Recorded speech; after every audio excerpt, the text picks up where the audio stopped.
Here. Thank you so much for joining us. My name is Antonia Calvo. I'm joined here by Daniel Moon. He's our tech lead. And today we're going to talk and present to you how you can deliver or get richer insights with your Qualtrics license, what we call the omni-channel approach to customer experience. Just go quickly through a little bit of the agenda that we have set for today.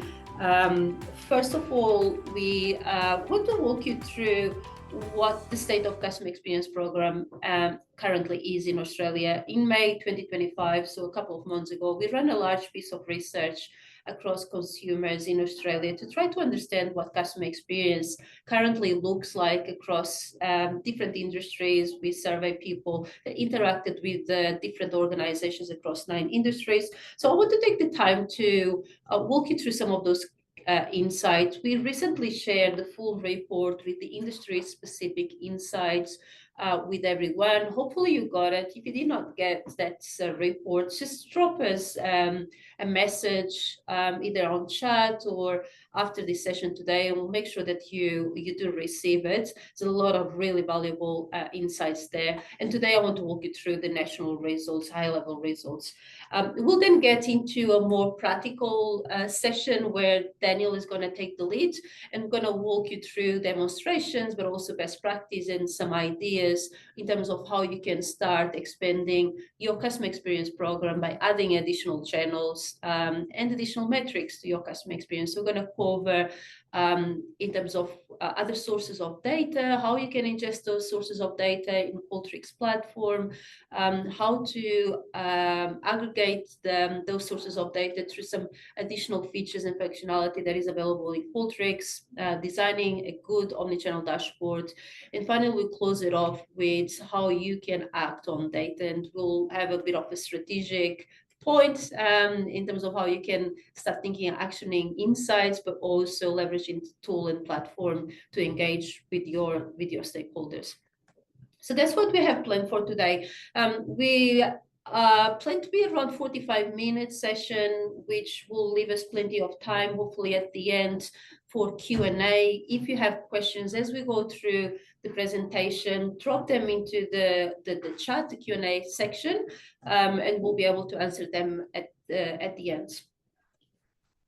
All right, so just to help you set up a little bit of the scene in terms of what I'm going to present next, as I mentioned, we ran this piece of research in May, collected data from 2,000 Australians, a national representative sample, and we collected feedback over 4,000 interactions. So kind of to set the scene, what we did was asking if consumers had some form of interaction across a variety of industries over the past 2 weeks, which channel they use for that particular interaction, what was the purpose of the interaction, to try to understand a little bit of the stage of the customer journey. And then we ask questions related to the CX drivers. So how easy it was, were they able to achieve that? Questions related to emotion and brand connection and personalization. And finally, CX outcome metrics. So based on that specific interaction, were they satisfied, are likely to return to interact with that brand, likely to recommend and switch. So this gives a lot of very rich data, and I want to talk to you about the findings. So what we see here is overall satisfaction based on these interactions across 9 different industries.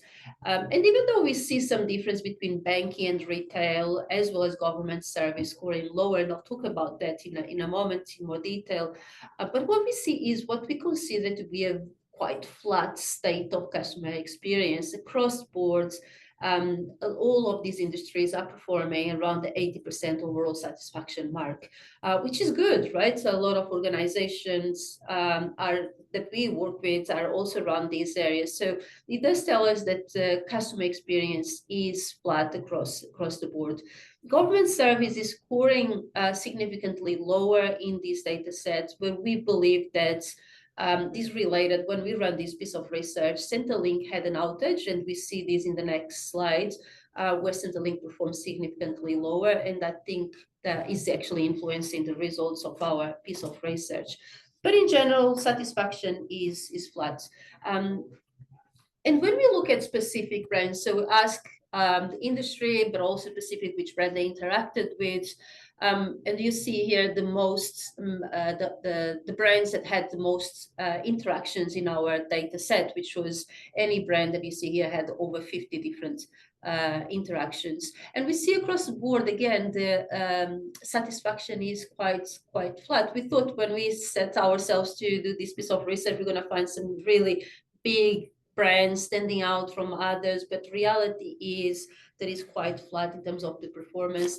And if you look into the middle, those other brands there, 82% satisfaction. I mean, in these other brands, we have any other large or small brands that is not has less than 50 mentions, and we see again is at 82%. So what this is telling us is that there is definitely a certain maturity in the market when it comes to customer experience.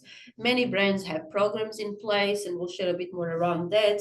And the data also suggesting that they all performing reasonably well. So the question next is, how can we as a brand, and how can your brand stand out when everyone is performing at a similar level?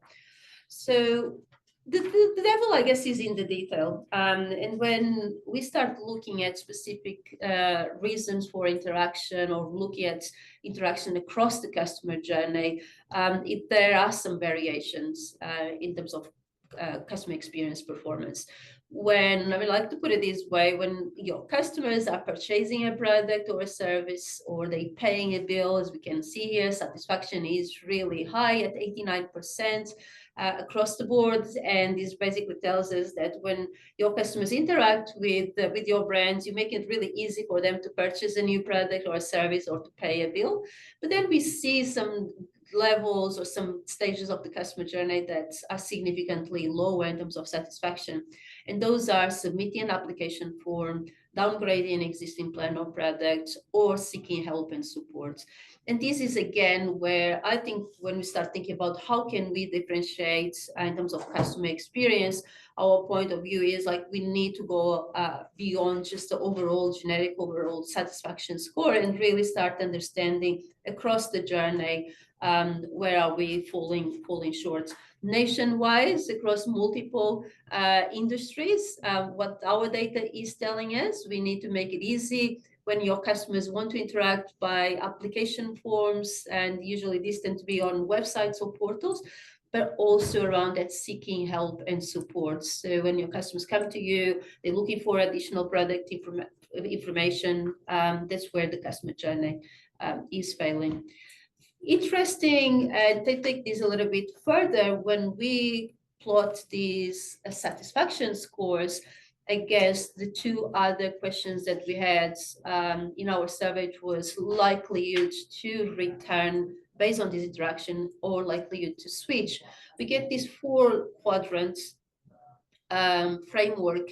And basically what we're looking at here on the fix it now, so on the top left corner, we have the moments in the customer journey that has a low satisfaction but a high business risk. So in our data set, this tells us that they are likely low likelihood to return and high likelihood to switch. And these are the seeking help or support, the downgrading existing plan, and submitting an application form. So even though they may not necessarily be what we typically perceive as key moments in the customer journey, they actually are really important, and they put a high business risk to organizations. Once again, especially that seeking help or support, when you may be receiving emails or inquiries through the phone, the contact center, or through the chatbot on your website, those journeys potentially are broken and they have a high business risk. On the optimized stage, we have things like managing personal details, looking for product information, upgrading a product. These are overall high satisfaction customer journey touch points, but also with a high business risk. And then at the bottom, we have the leverage. So paying a bill, purchasing a product, low risk, and high satisfaction. So we just want to leave this one here. And I think it's important when we look at customer experience programs, we tend to be, again, fixated on customer experience scores, NPSs, but it's really important to map the different stages of the customer journey and hopefully have a more ROI or business metric that we can associate with satisfaction or NPS to give us an understanding of where do we need to put in our focus. When we then look at channel satisfaction, so we asked the question which channel they use to interact with these brands based on those past 2 weeks interactions. And what we're finding and on a positive level, established online channels like mobile application or website performing really well across all the 4 outcome metrics. Similar in-person branch store interactions and channels also performing quite well. But then we see especially the live chat or chatbots with a really low satisfaction score, high likelihood or low likelihood to return, switch, and likelihood to recommend to be significantly lower as well. So it's definitely one channel that needs attention, and I'll encourage you, if you do have it available, to pay some attention to it. We also find most of our customers don't necessarily have any form of measuring that customer experience with live chat and chatbots. And the other 2 channels kind of sit there in the middle, but really important is phone call, call center, email. Funnily enough, these are also typically the channels where you have a lot of unstructured data available. You have the chat conversation, you have the emails potentially coming through your CRM customer service platforms, and you have phone call conversations. So there is an opportunity to potentially tap into those sources of data to really understand what's happening in terms of customer sentiment and experience. One last thing in terms of the findings from this piece of research, we wanted to be able to understand what is driving the typical CX outcome metrics. So we had satisfaction, return, recommendation, and likelihood to switch as our outcome metrics. And then we are correlating these customer experience or correlating these outcome metrics with the drivers of customer experience. And what comes out of this insight, or basically the key insight that we can take out of here, is outcome success is the main driver of every outcome metric, CX outcome metric. It effectively is, as a customer, I interact with the organization and I was able to do what I set out myself to do, being finding information, seeking support, getting an answer to my questions, doing an application, paying a bill. That's what we understand as outcome success. So drives every single CX metric. But then when we go a couple of levels down, things start changing. Satisfaction is driven by outcome success, but also ease of achieving goal and ability to access support if I needed to. When then move on to loyalty or likelihood to return, there's a new element there, which is brand alignment. So what this might mean is, well, I'm likely to return. I may have not been easy to achieve my goal. I had difficulties in getting what I set out myself to do. But if I have a connection with you as a brand, I may forgive you and still be likely to return. And similar to NPS, like what is driving NPS is this CX outcome success driver, but brand alignment as well as personalization of the experience. So you make me feel special, and that's when I'm most likely to recommend your brand. And then finally, switching risk. And the key thing that differentiates these outcome metrics from the other is experience issues. So I'm interacting and I experience issues on top of outcome success and personalized experience. There is a higher risk of switching because of those issues that I've experienced. So hopefully this gives you a bit of an understanding, a bit of a framework on how we can start thinking in terms of customer experience. What is happening customer experience overall across all of these different industries? Again, I encourage you to look into the industry report that we share, because I think we're going to find some really insightful pieces of information specific to your industry. Just a couple more notes before we move on to the more practical side of things. We're asking, as part of this research, whether or not they have received, so post-interaction, whether or not they have received a survey. And what we find here is there are a lot of surveys being sent. So if you are in the telecom, travel, insurance, and you're interacting with these organizations, 3 times out of 10, you are very likely to receive a survey post-interaction. So that's a lot, right? And then we look at banking and retail, they are on the other side, but we think that the number of surveys being sent in these 2 industries is lower, but these are also industries that we typically tend to engage on a more regular basis. So it's still quite high. So again, it points out, these figures point out to a high mature market in terms of customer experience. We also see, in a way, quite anecdotally through working with a lot of different customers, response rates are going low. We have some metrics that are from Qualtrics XM Institute research piece, where basically tells us that consumers are less likely to share feedback with organizations, and has been changing over the past 4 or 5 years. So we're seeing the market getting to be more mature and consumers less likely to give feedback. So what does this mean actually for programs? I think it means that we need to be a bit more open to doing things in a different way. And the 4 recommendations that we have is the first one being go beyond the survey data. So we have been kind of fixated in launching surveys and continuing asking for more feedback. But the reality is you have a lot of data already available. We just need to bring that data into the CX program and start analyzing it, being support tickets, CRM notes. The other element is targeting high friction moments. So start focusing on the areas that have low satisfaction, but where you also be able to view the impact of these moments in terms of ROI. So is these moments impacting in terms of downgrading or likelihood to return? Rethink your CX metrics. CSAT, NPS are just part of the story. We're not advocating that they should stop being important, but I think we do think that it's important that you bring other metrics to the CX context, being loyalty, churn, brand perception, to enrich the data and to enrich your CX program.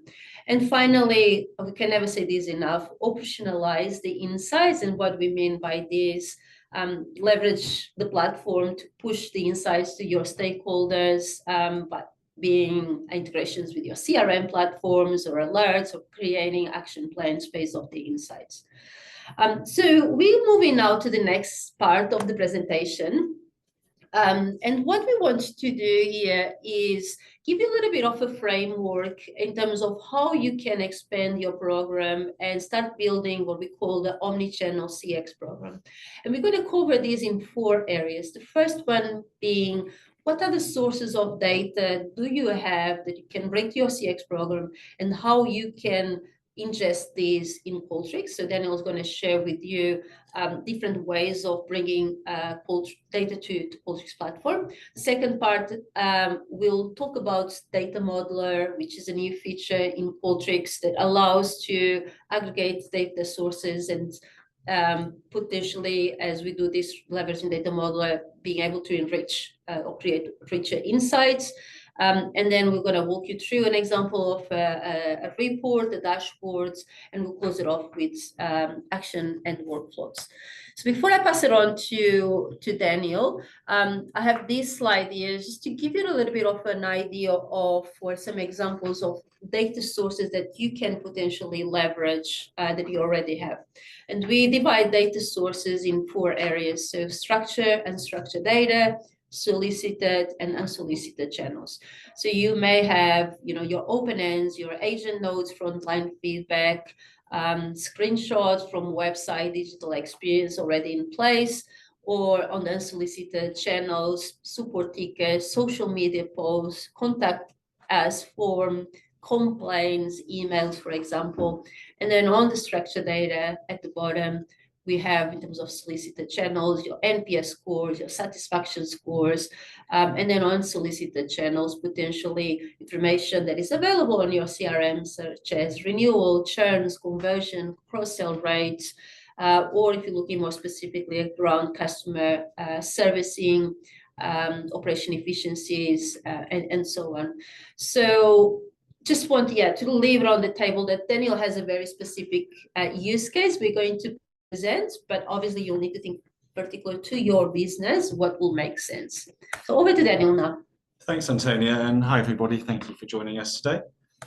And the example I'm going to go through, I'm just going to present a bit of a persona and a use case, but when I go through this, please think about how you could apply 3 examples I'm going to go through to your own business, and hopefully there's a nice bit of overlap for you to get some takeaways from. But in this example for today, we are Lisa, a national franchise manager, and we look after 6 pizza franchise stores nationwide.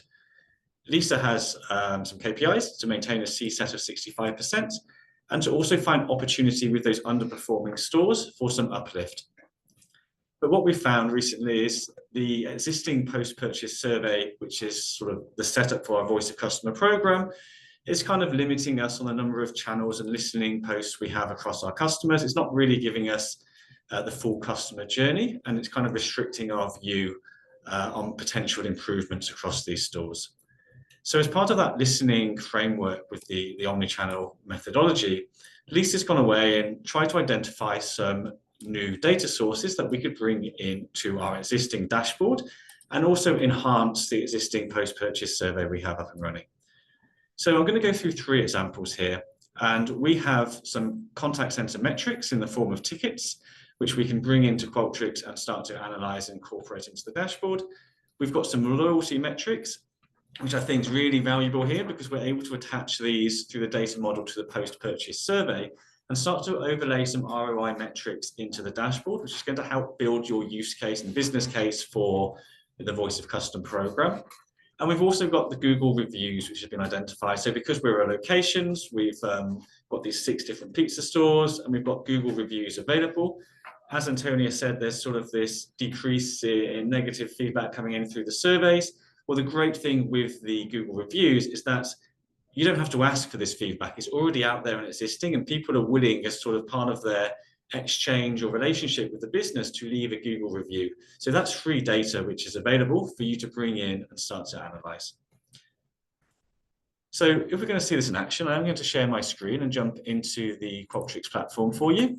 And I'm going to sort of structure this in, so we've got the 3 data sources, and I'm kind of structuring this in now a technology, basic, intermediate, and advanced. So when I say that, that's from a technology perspective. So I'm going to start with like what I'm calling tech-wise, the basic way, the starting way for you to start getting extra data and extra listening in. And for this, we're going to look at the loyalty notes. So really simply, we can bring in a CSV file from a project, and within that project, you'd want to use the data import project. Now, this doesn't count if you're on the newer license towards your interactions. So you're not sort of adding a tally into your interactions, which is great.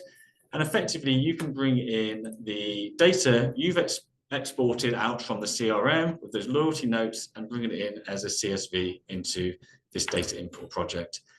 Now, if I just come back to ours, probably the most important thing when doing this, because we're looking to connect this data to our existing post-purchase survey, is to make sure we have a unique ID. Now, we're assuming here it's from a CRM. It's more than likely we're going to have an email address. Quite often, you're going to be distributing your post-purchase surveys or transactional surveys through Qualtrics via email. So I'm using the email here as my key identifier to overlay this additional operational data where we can start to bring in some churn metrics. We can start to bring in some average spends and some financial figures over that data we've already been collected. Antonia just mentioned the CX is at quite a mature level. So let's assume we've probably got something up and running for a year or 2. We've got a lot of data there. How can we utilize that data more? And this is one of those great ways we can do that. Now, the second option I'm going to go through here is looking at those tickets and the ticket data. Now, I'm calling this intermediate from, again, purely a technical standpoint. because I just want to sort of showcase, if we bring the data in via imported data project, you do have that ability to automate that process through workflows. So just coming up into the workflows within that project, we can actually see, we could set up a workflow to schedule the timing of that ticket data to come in to the platform. So maybe it's a weekly, maybe it's a daily recurrence, depending on what sort of data you're bringing in. You're able to connect through to an SFTP or a dedicated API endpoint. And with a little bit of work with your IT, you would be able to automate the creation of that CSV file, and then we're automating that being sent through and digested by Qualtrics. So it's taking away that manual step and that manual approach, which would be needed in what I'd categorize as that technical basic level. So there's two data sources we've just added from existing data, our tickets. Let's bring that into Qualtrics and start analyzing alongside the dashboard, and our loyalty program notes to try and bring in that ROI, maybe some churn metrics, and bring in that business value from there. The next one I'm looking at is more that advanced. So I'm talking about the Google reviews now, with that existing review data, which is already out there. Now, Qualtrics does have a built-in project to allow us to do this. Although I'm calling it advanced, actually there's a nice setup and a nice wizard to follow along within the platform. But I guess in the background, technically, there's more going on there. But if we have a look at the online reputation management project, that allows us to effectively connect to different locations. So I've just chosen 6 random locations across Australia, which happen to be pizza stores, for the sake of bringing some data in to represent that into the dashboard for you. I will add here, we don't own these, so there's no reason you could not start bringing in competitor data from Google reviews and start analyzing your review against your competitor's review using this online reputation management project as well. Built into this system, if we go to look at the managed sources, you'll see a large array of different review websites you can use to bring in your data. Now, obviously, Google's the big one here, but you will see there is Facebook. There are other options where you could sort of set up and bring in these reviews in a live manner. So all this data is live, which is coming through. If we actually have a look at the data and analysis, this is some of that data which has been brought in.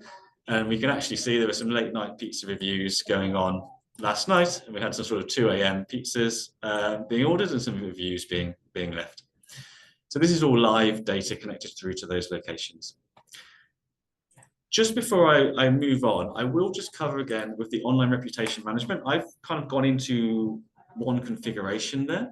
Now, if I was to go and create this from scratch, and I go through and create the project as soon as it loads with the online reputation, which is this one with the yellow box, I just want to flag, you can have here, we've used the search the web, which is the main one, which we've used to allow us to connect to those different locations and pull in the reviews from there. If you had an existing aggregator, such as Brandwatch or Review Trackers or even Facebook, you can connect through here as well. So you might already have this data being collected by your marketing teams, and actually we can then integrate that and bring that into the Qualtrics platform to overlay that with your Voice of Customer program. I know Brandwatch has things like LinkedIn and Instagram, so there's a lot of valuable sort of social listening channels available there, which you could look at. Enhancing your channels and understanding what your customers are saying beyond what your existing surveys have. Now, all of this is great, but you need to understand how you can bring it into the dashboard. And that's done via this data model, which is this word you keep hearing popping up. I'm not going to go into technical and explain how all of this works, but I just want to give you a high-level overview so you can kind of see and get a picture of how that data is all connected. And the one which is really valuable here is this loyalty metrics. So we've got our existing data source, which is a survey, and this is the post-purchase survey. And we've added in through that data import, think of it as a data table, the loyalty notes. And because we've got the email as the ID, we're able to join the existing data, the survey responses, with that kind of new operational data, if you like, by email to email, which you can see down the bottom there. Your other data sources are then added via the reviews and via the ticketing from the contact center. And we do something called a union there, which is similar to the data mapper, which if you have existing dashboards, you may be more familiar with how that looks. It's the same thing here, it's just in a little bit of a different layout. And that all brings through to your output data table. So that this data table comprises of these 4 new touch points, and we can start to build out our data and search for insights from there. Before we do though, I'm just going to bring you back to the presentation and I'm going to pass you back to Antonia. Thank you. Hopefully I didn't get lost on that one. Data modeling makes my head. But luckily you have experts like Daniel and a few others not in our team that make it easy to set up and understand. So we have touched briefly around the sourcing and ingesting data. So we walked through the different sources of data and how you can bring that in. And now Daniel just shared with us the aggregating data sources. And what we're going to briefly talk and touch on next is designing dashboards.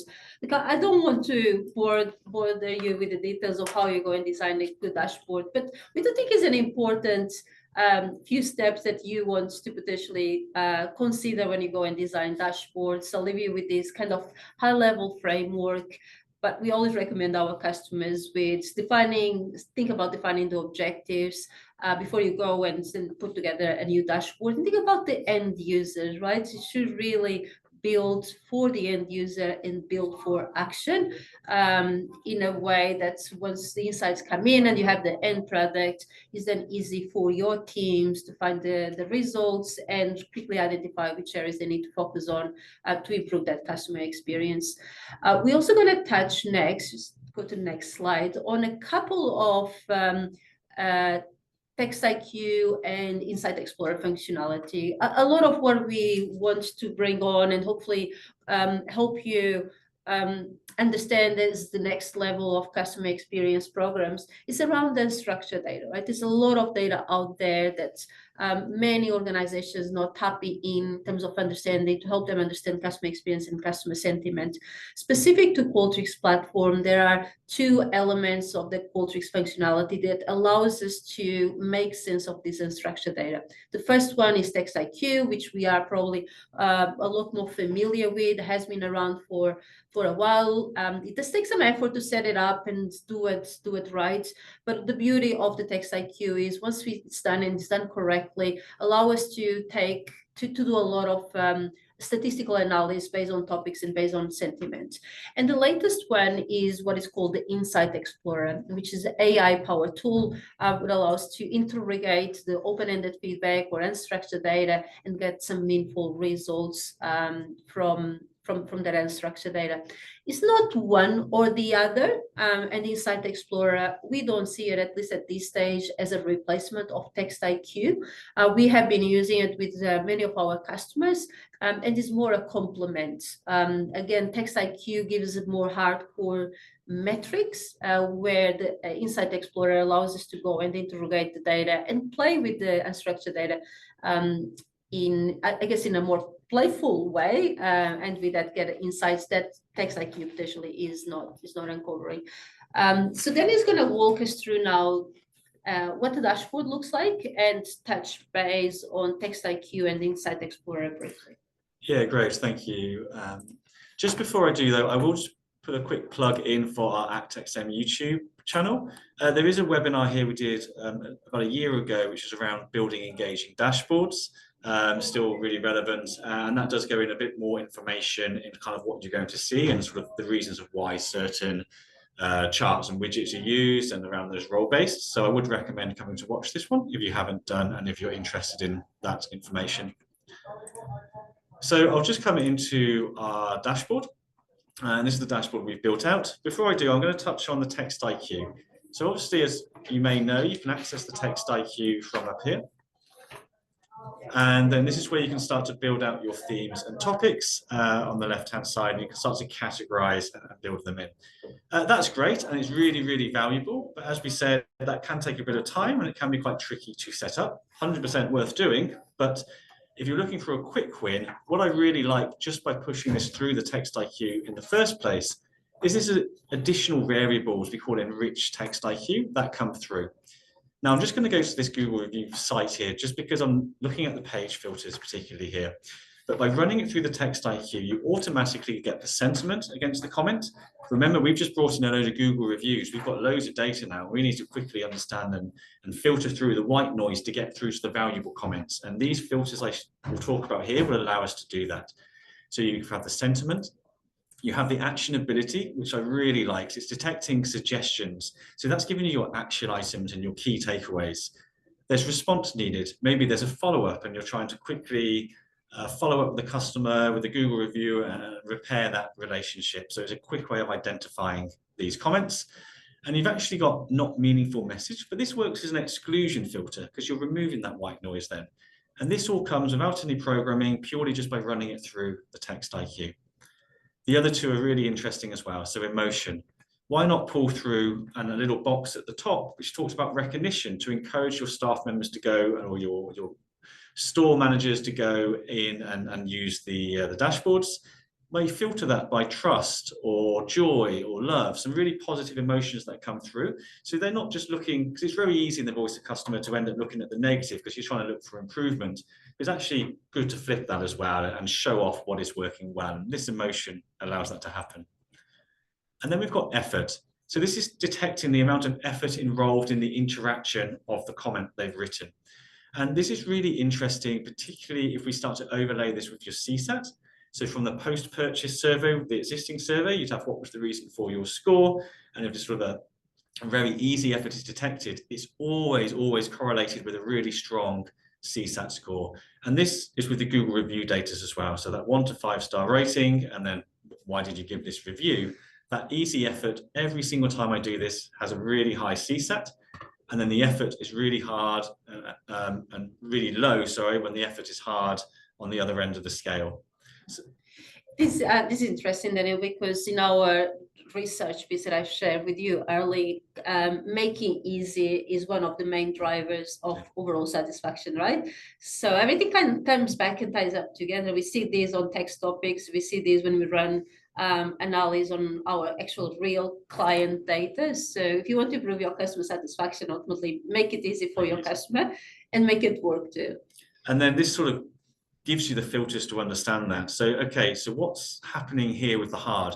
If I apply the filter here, because I would have that available, can I now start to see what themes and topics are coming out from this hard effort and relate that to the easy and see where that difference is, what maybe a key trigger is, which is impacting that interaction for the customer. So I just wanted to touch a bit on the Enrich TextIQ. I'll just talk a little bit around how we've expanded this dashboard out, remembering it's just that post-purchase survey. So you're coming into the dashboard, you're going to land on a nice landing screen talking about what the omnichannel program is all about, what the purpose, the end user is going to get from using this dashboard, what they're there to do and what they should be seeing. And then using that role-based, we're going to go into the executive summary and we can start to see then those high-level metrics, remembering there is that KPI of 65%, so we can kind of see that within the gaze chart. But now we can overlay that with the Google review rating. So we're adding more layers to that data we've got. And really that's what the omnichannel is doing, is adding more layers to give us more insights. If we have a look at the top chart here, we can suddenly see, I know it's dummy data, but you can kind of get the idea that suddenly all of our interaction touch points, only 10% now the post-purchase. We've really extended out the amount of data we've got by bringing in these external sources and expanding our channel in that way. And again, I just want to call out here, we are using the example of Google review because it actually allows us to bring in some real world data into these dashboards without compromising anyone. But it could be Google reviews, as it could be email conversations that we have through other sources. The chatbot maybe, because that's the pain point identified, and you want to start analysing and scanning what the effort is within the chatbot for that customer, and you'll probably find when it's a hard effort, it's a low score, but at least it's giving you what was triggering that effort. And another really easy one is complaint, right? Yeah. You have those emails or forms that you're receiving, bringing that in. It's quite an easy one to set up as well. If I just scroll down the page now, I'm just going to sort of give you an idea on what is a good dashboard and what the good dashboard page is. Remember, it's the executive summary. So we go into a little bit more detail the more we scroll. We've got those trends in, we've got more data from the Google reviews. We can go back to 2021. But Lisa wants to understand this at a store level. So now she can start to see, okay, we had store 4, which was just below that 65%. So that's sort of the area of opportunity, if you like, for the uplift. But now we can overlay that with the Google review data because we have that available. We can actually see that statistically significantly lower now. So actually it's adding evidence that there may be an issue within store 4 when we need to sort of focus on that area and upscale or uplift as appropriate. Scrolling down again, we've now brought in those loyalty metrics, and this is where we can start to overlay that ROI with that existing post-purchase survey we've got. Again, all dummy data here, but we can start to see the average spend per month. And then if we categorize that, we can understand what their satisfaction is in the cohorts of that average spend.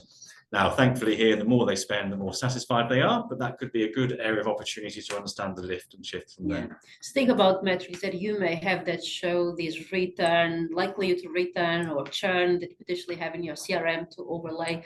This also allows you to start talking about ROI to your business, right? And what is the impact of delivering a good customer experience? Like you can clearly see customers that have a poor experience are less likely to return, or as you can actually have some churn metrics here. Yeah, absolutely. So now, again, we can sort of identify what churn in this case if we haven't returned in 12 months, and we can see that there's the much more dissatisfied is sort of impacting that churn score. And again, just to sort of emphasize, it's adding those layers of evidence into the dashboard. Store 4 has a very high churn rate, so that's kind of bringing in that value add element.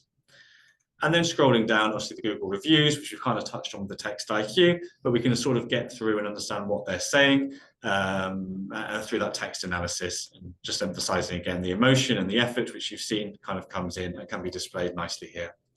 Continuing to scroll down, we've also got that ticket information as well. So when we scroll down again, we can start to understand the tickets and inquiries we're getting across the different stores as a national area, and we can see here that again store 4 more escalations, and we can start to see what those tickets are. Now, are the issues within the tickets now correlating with the reviews and the feedback scores which have been given in the post-purchase survey? And if we go into the store summary page at a more of a store level, we can actually start to see that. So again, scrolling down, we can start to see what our customers are saying. Well, the topics have identified cold food or long wait times for store 4, which is supported really by the tickets which we got through around the long wait times or delivery, order cancellations, late delivery coming through. So it's adding the more layers on and adding that more evidence to build your use case out to give you those action items for change. I'm just going to also touch on there around the AI Insights Explorer. So I'm just going to give you a quick demo. And remember how I mentioned around the actionability and the emotion and the effort that we've talked about? Another reason to run that through the Text IQ is when you go in to do your Insights Explorer.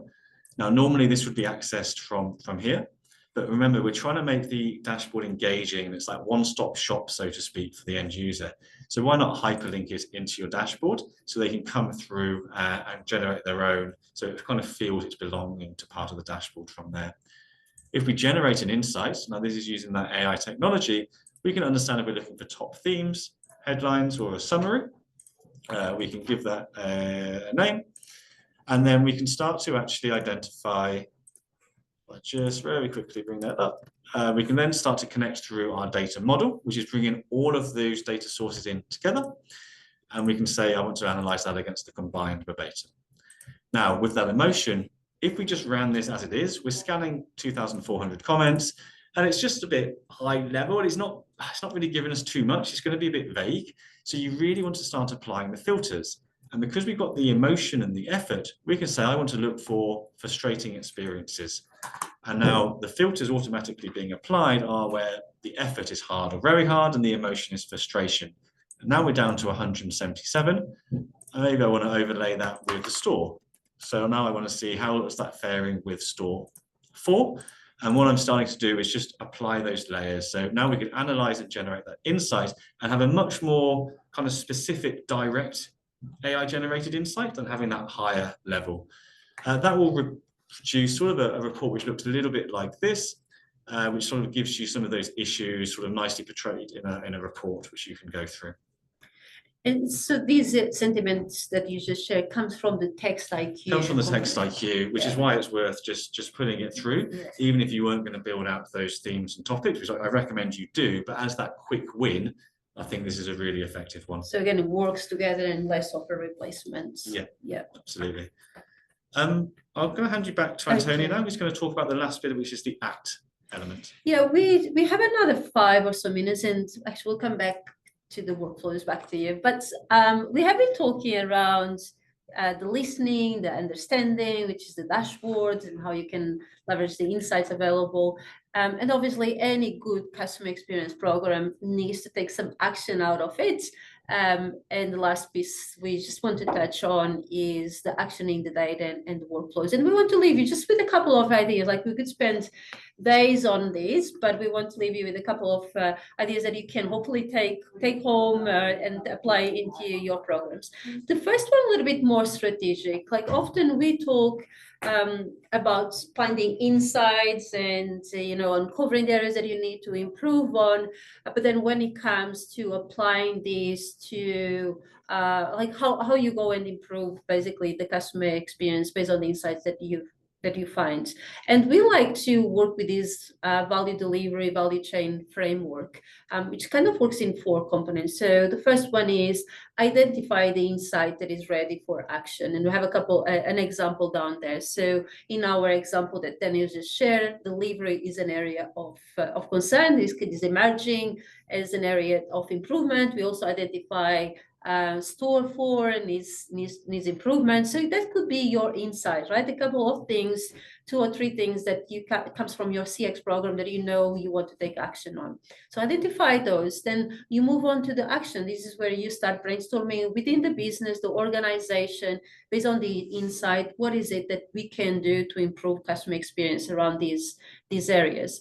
Always important to have a KPI that is impacted by the action. So this allows you to measure the impact of the actions you're taking and the overall impact that will have both on customer experience, but also the business impact. This is potentially where you start bringing in some of these additional KPIs to your CX dashboards, because it allows you to not only track the CX, but the impact of the actions that you're taking in. And once we do this, and if you do this correctly, if you have the right KPIs in place, also allows you to start measuring the business impact in terms of dollar value, and again, start proving the value of your CX efforts into the organization. We have a kind of a slightly different example on this slide, but we'll share the slides with you and you can read it. But I just want to leave this with you to help you start thinking around how you can build a value chain framework for your CX program. The next, and maybe I'll pass it on to you, Daniel is now going to share with you in platform functionality that allows you to take action in different ways, but more around connecting the data back to your systems, creating workflows, sending trigger alerts to your stakeholders. Thanks, Antonia. Yeah, we'll just touch on sort of some of the options you have available for that ACT. So we talked around, Lisa, having that 65% CSAT. Maybe you want to go into your dashboard settings and have a bit of a workflow and an alert to know when that sort of CSAT, or hopefully not, but if that CSAT were to fall below the mark. So within your dashboard settings, you do have the workflows options available from within here. And then you could look to build out some of these workflows, such as sending a notification when a metric hits a certain score. This is a workflow we don't see very often, but it could be kind of like a nice notification for an update when that CSAT, or when the number of records is in, or whatever it may be, really. It's just a nice metric and a notification for you to send through. So that's very much those workflows at a dashboard level. Obviously, you always have the workflows within your data level as well. So within the data source, maybe within your pizza review, you obviously got the data and analysis, and then you can build workflows out from here. So when a response comes in, we could say each time a new record is added, i.e. a new review's been brought in through the system, you could send through an email, you could create a ticket. If you had Zendesk, for example, you could create a ticket in there, or within a case within Salesforce, within your object, if it had hit the sort of certain criteria. And remembering you would have the conditions, which is available to sort of say every time a negative response comes in, I want to be alerted to that straight away, so I can act on that quickly, and I can rebuild that relationship with the customer. We do have a workflow webinar that we ran couple of months ago. Yeah, Yeah, again, come back to the ActXM YouTube channel. We're starting to build out 10 videos in here now, and there should be a workflows sort of webinar within here as well. Automating up at the top here, automating your feedback. I think the final thing I'll just touch on, again, it's something we don't see too often, so it's a functionality which is available, is that action planning within the dashboards as well. So then actually building out some sort of KPIs or some targets and metrics for end users to try and achieve and work through, depending on the data which is coming through, to really drive that change and to drive that value increase.